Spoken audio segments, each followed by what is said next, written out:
लोगों से कहना चाहता हूं, कम मेक इन इंडिया।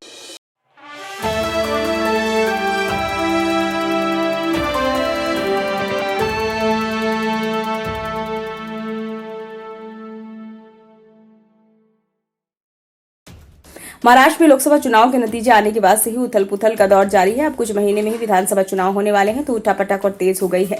इस बीच सोमवार को एनसीपी के वरिष्ठ नेता छगन भुजबल ने सभी को चौंका दिया। वो अचानक ही शरद पवार के घर पहुंच गए और वहां उनसे मुलाकात के लिए इंतजार में बैठे हैं। शरद पवार ने तबियत खराब होने का हवाला देते हुए इंतजार करने के लिए कहा। इसके बाद भी एकनाथ शिंदे सरकार में मंत्री छगन भुजबल वहां डटे रहे। भुजबल ने एनसीपी में बिखराव होने पर अजीत पवार का समर्थन दिया था और सरकार का हिस्सा बन गए थे।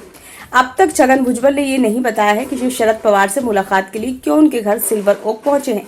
फिर भी चर्चा है कि राज्यसभा सीट नहीं मिलने या फिर लोकसभा चुनाव में मौका न मिलने से वो नाराज हैं। वहीं भाजपा सूत्रों ने कहा है कि शायद ये मराठा और ओबीसी आरक्षण के मसले पर शरद पवार की राय लेने के लिए वहां गए हैं। भाजपा नेता प्रवीण दरेकर ने कहा कि भुजबल आरक्षण को लेकर पवार का पक्ष जानने के लिए उनसे मिलने गए होंगे।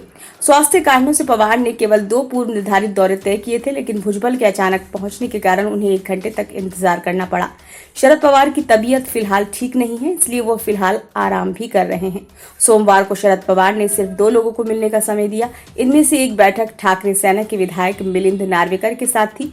विधान परिषद चुनाव जीतने के बाद नार्वेकर पहली बार शरद पवार से मिले हैं। दोनों के बीच कुछ देर तक चर्चा हुई। इसके बाद नार्वेकर चले गए। दिलचस्प बात यह है कि उद्धव ठाकरे द्वारा नार्वेकर के नाम के अलावा एनसीपी के जयंत पाटिल भी मैदान में उतरे थे। हालांकि इस चुनाव में नार्वेकर को जीत मिल गई, लेकिन जयंत पाटिल को हारना पड़ गया। जयंत पाटिल को शरद पवार के बेहद करीबी नेताओं में माना जाता है। चर्चा है कि शरद पवार ने नार्वेकर से मुलाकात की क्योंकि उन्हें पहले ही समय दिया गया था, लेकिन मंत्री छगन भुजबल अचानक शरद पवार से मिलने पहुंच गए। उन्होंने पवार से मिलने के लिए कोई समय नहीं लिया था। बैठक के लिए समय नहीं मिलने पर शरद पवार ने भुजबल को बाहर इंतजार करने को कहा।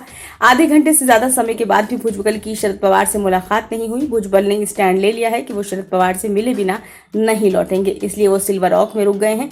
एनसीपी में फूट के बाद छगन भुजबल ने अजीत पवार का समर्थन किया। वह शरद पवार का हाथ छोड़कर अजीत पवार के साथ चले गए और महागठबंधन सरकार में मंत्री बन गए।